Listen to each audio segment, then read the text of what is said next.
Bonjour à tous. Aujourd'hui, nous allons parler de la paracha de Bamidbar. La paracha qui est quasiment chaque année lue juste avant la fête de Shavuot. Et si cette paracha se retrouve dans la même position chaque année, c'est bien qu'elle a un enseignement à nous donner. Et il faut essayer de le trouver.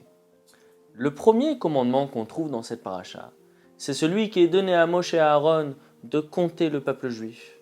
A priori, c'est étonnant. Quel est l'intérêt de Dieu de demander à Moshe et à Aaron de compter les Juifs? A priori, il sait exactement combien sont-ils. Qu'avait-il besoin exactement?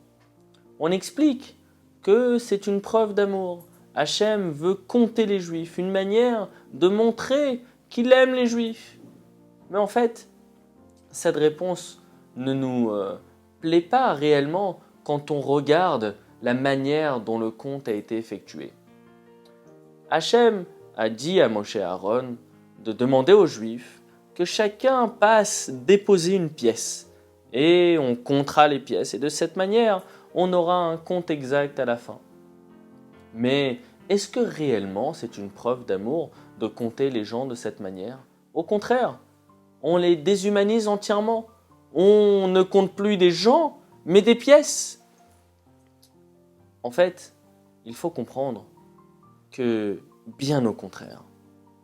Quand on regarde une personne en fonction de son statut social, de ses bienfaits ou de ses méfaits, eh bien, on le prend en considération seulement en fonction de ses actions. Mais Hachem regarde le juif d'une manière bien plus élevée. Il regarde l'âme qui est en son sein. Et celle-ci est égale à tout le monde. Et c'est la raison pour laquelle, précisément, il demande à Moshe et Aaron de compter de cette manière le peuple juif.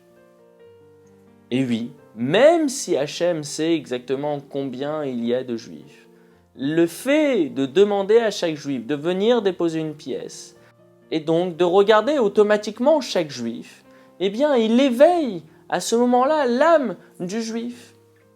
Et c'est exactement ça le lien avec Shavuot. On peut trouver une petite allusion avec le terme qui est employé. Le terme qui est employé pour le commandement que Dieu donne à Moshe et Aaron est Séou et Rosh Ben Israël. Le mot Séou peut être la racine du mot Nisuin, mariage. La fête de Shavuot, le don de la Torah, c'est le mariage que nous faisons avec Hachem, nous, le peuple juif.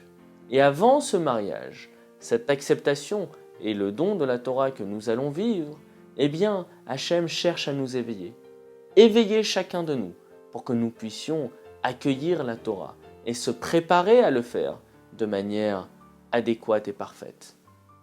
À bientôt pour une autre vidéo.